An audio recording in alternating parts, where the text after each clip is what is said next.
And we're back. We're looking at what happens in the age of Mamdani. It's a whole different landscape for Jews living in New York City. How should we respond? Mort Klein, National President of the Zionist Organization of America, joins us. Mort, good to have you back again. I know it's a whole different landscape. First of all, did you anticipate that ZOA Mamdani would win the mayoralty of New York? Look, as long as Sliwa was in the race, every poll showed him way ahead. So it never looked like there was any chance that he would lose unless Sliwa left. And Sliwa, who had zero chance of winning, zero, helped Mamdani out by staying in the race. It's really outrageous.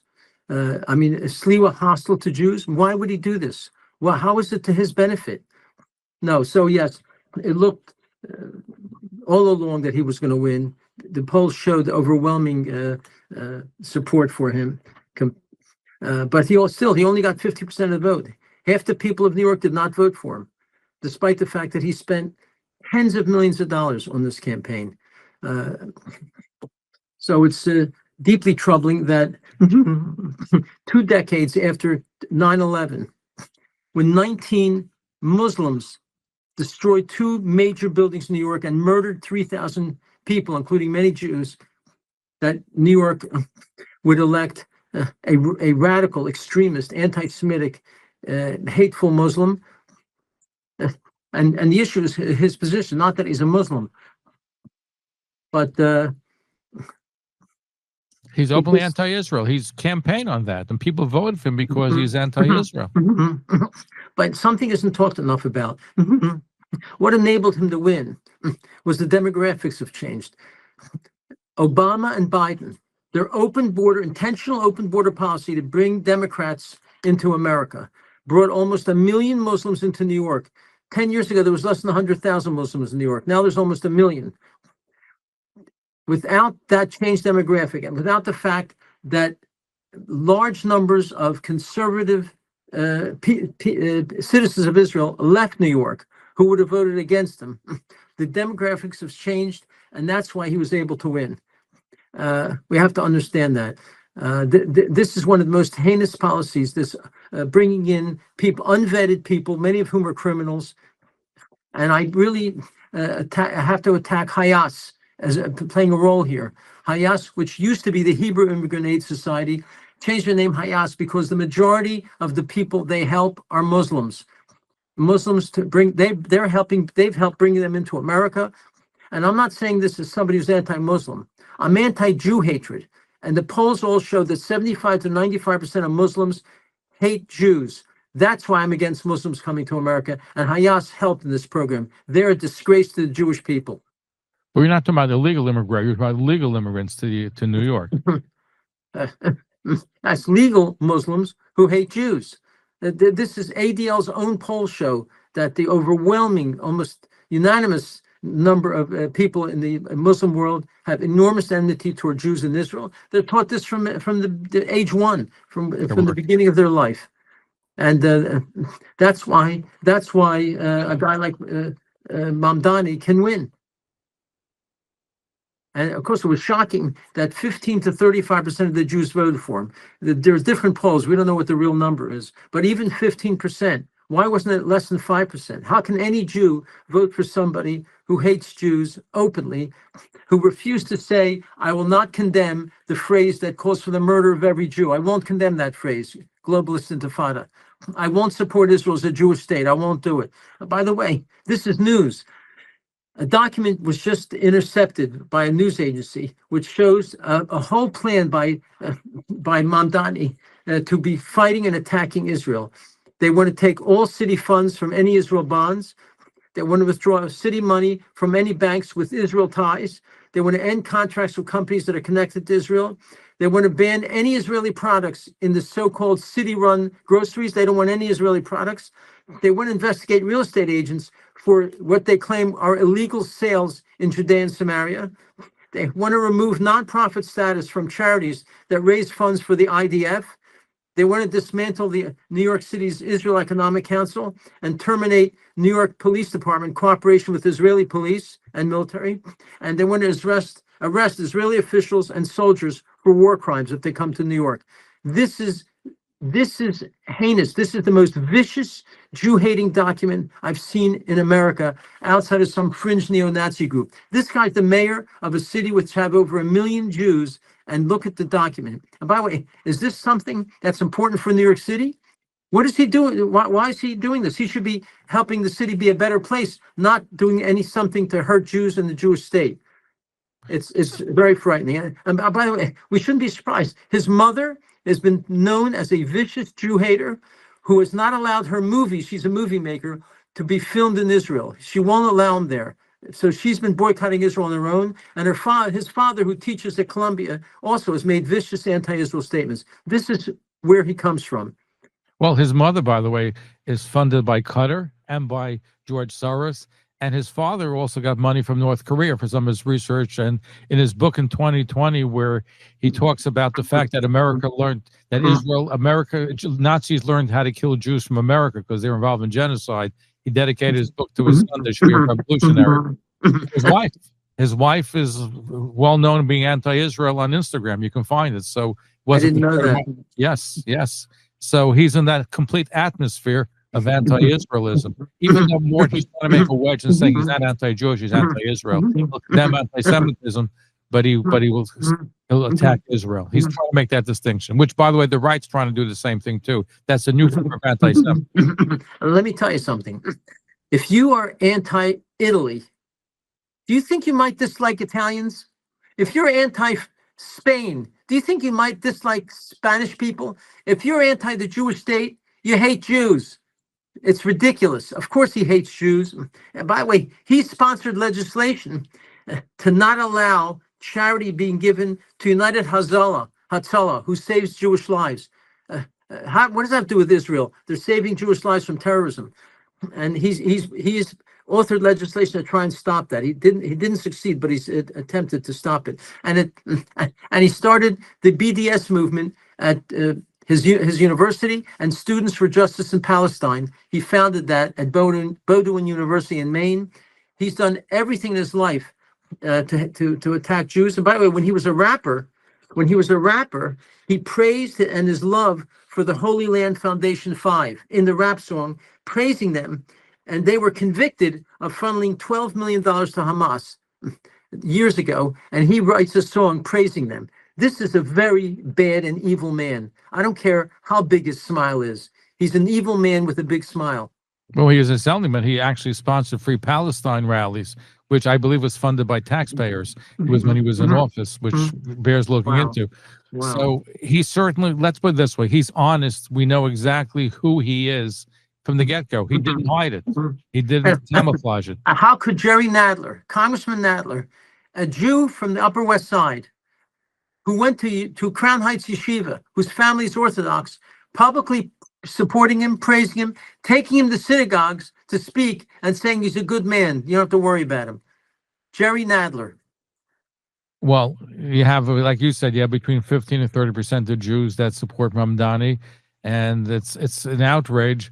But the fact is, though, is that there are people who need to be educated. They don't have really, listen, a lot of these Jewish groups have no real Jewish association except the fact that they were born Jewish. That's the problem. And yet that's Jerry Nadler, yet we have a Catholic representative who's among the best friends Israel's ever had, is going to be speaking and honored at our dinner this weekend. Sunday night at our dinner, we're honoring Elise Stefanik, who's well known for taking apart the heads of universities who did not protect Jews and help promote anti-Semitism.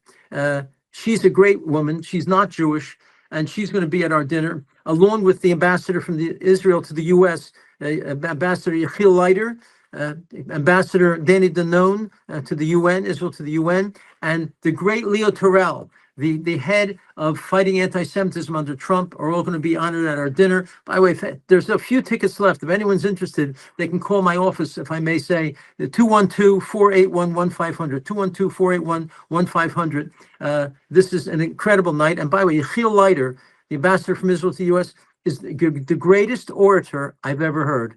There's no one who speaks better than Bibi. I think so. Bibi's pretty good, but I think Yechiel is actually the best I've ever heard. So that'll be a treat just to hear him speak. Our guest, Mort Klein, National President of the Zionist Organization of America. So now you lay the ground. You say he's bad, he's anti-Semitic, he's anti-Israel. So what are Jews supposed to be doing, Mort? What can we be doing? Well, we'll be watching him very carefully. Anything he does that's hostile to Israel or Jews, we'll be publicly condemning him. We'll be writing op-eds. We're putting out press releases. We'll go on TV and radio like your show and condemn him and try to pressure him. And we'll be urging other Jewish groups to do the same. And we'll be urging churches to do the same. Because Muslims,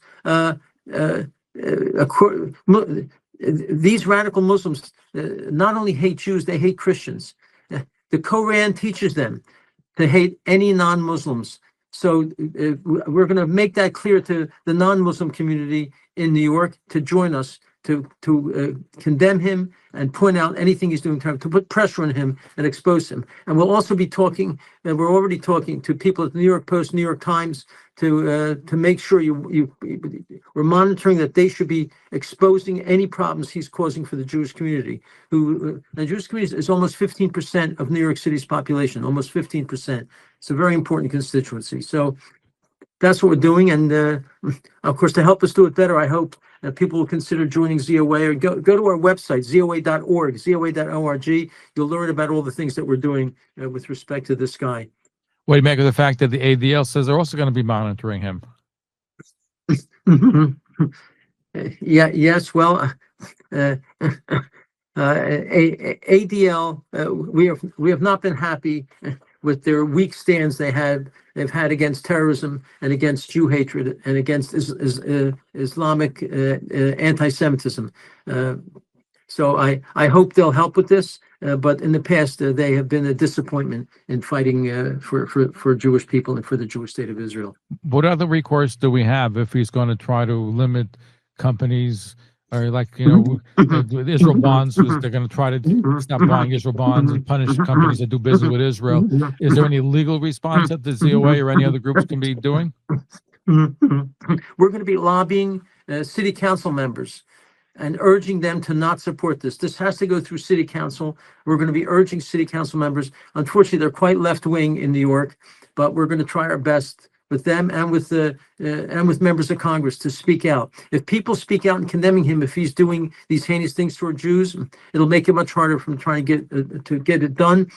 And we hope in the election coming up, we hope we'll have somebody winning in 2026 for governor who will be a strong supporter of Israel and the Jewish people.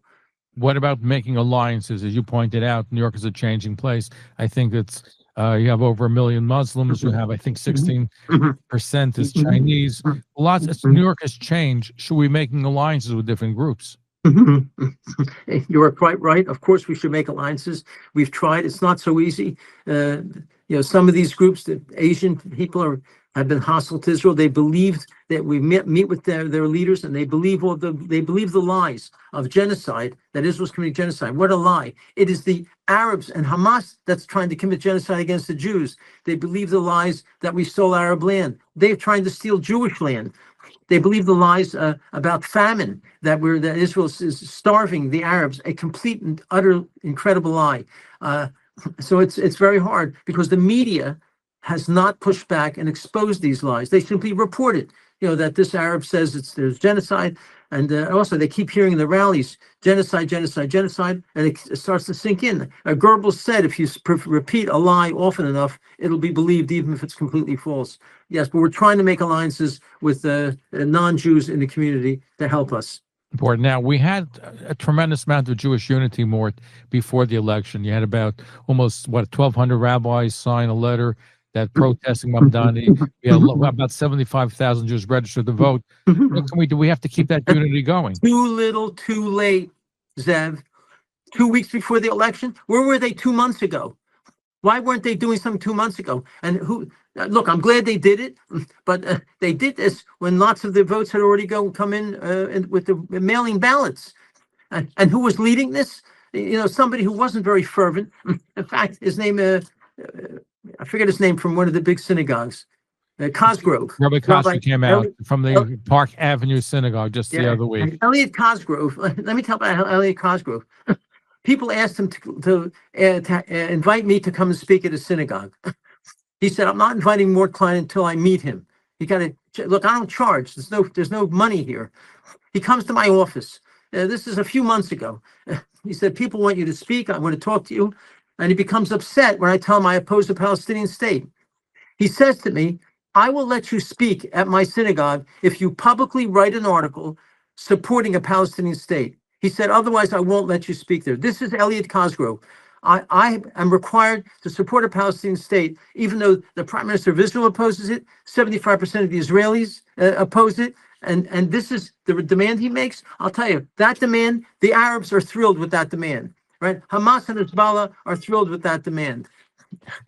But considering that his congregation might be more to the left, so the fact that he opposed Mamdani is a big thing. No, I don't give any credit for somebody opposing a Jew opposing him. This is a vicious anti-Semite Israel hater. I'm going to give credit for that? I don't think so. But no. look how hard it was. Listen, to get 1,200 signatures of Reform, Conservative, and Orthodox. Orthodox, yes. Conservative and Reform is much more difficult for them to come out and speak. Jewish people throughout history, including now, are afraid that if we take a stand against our enemies, it'll make it worse. So that is a reason for the fear of signing on to such things. We have just a general fear because of our history of persecution and anti-Semitism and pogroms and Holocausts. We have a great fear. So I'm glad that they came out with this, but it was, as we saw, it was too little, too late. They should have done this months ago. And the problem is nobody was leading the charge. Somebody has to organize it, and the fact that it took place is a miracle because you need people. Thing is, Jewish organizations couldn't do this because we are all 501c3 nonprofits. We're not allowed to take a stand supporting or opposing any candidate. That's why I couldn't speak out about it. But the rabbis, the synagogues and churches are allowed to speak out. That's only of recent vintage that they're allowed to do so. You know the issues. You are quite right. It's only recent. That's quite right. And they're not comfortable. I don't think the rabbis yet are comfortable talking politics. That's the impression I have. Maybe it's going to change, but I know it's something which they're approaching cautiously.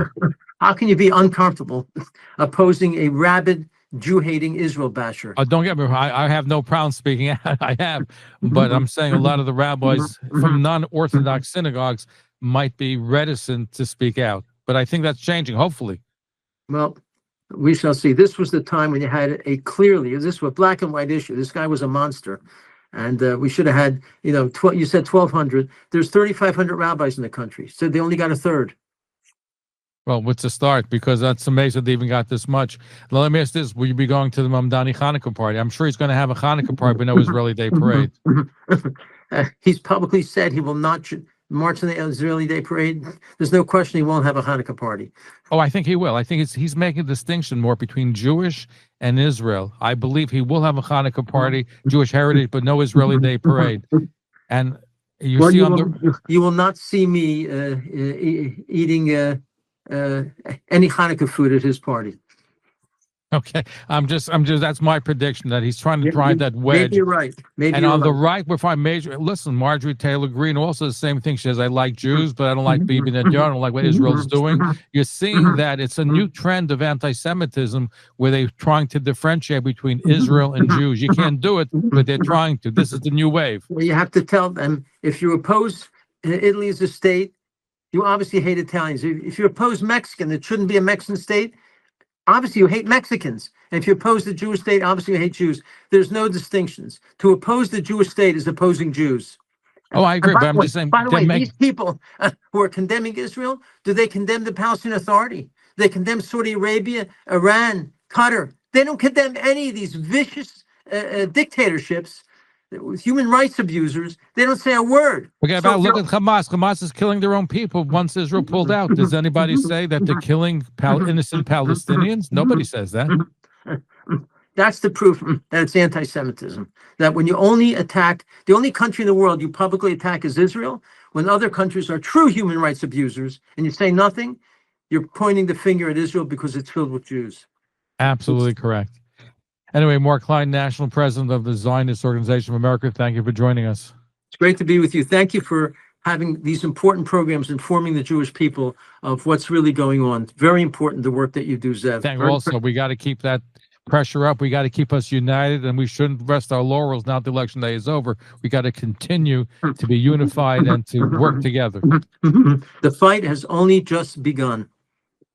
Thank you for tuning in to Talk Line with Zev Brenner, America's premier Jewish broadcast.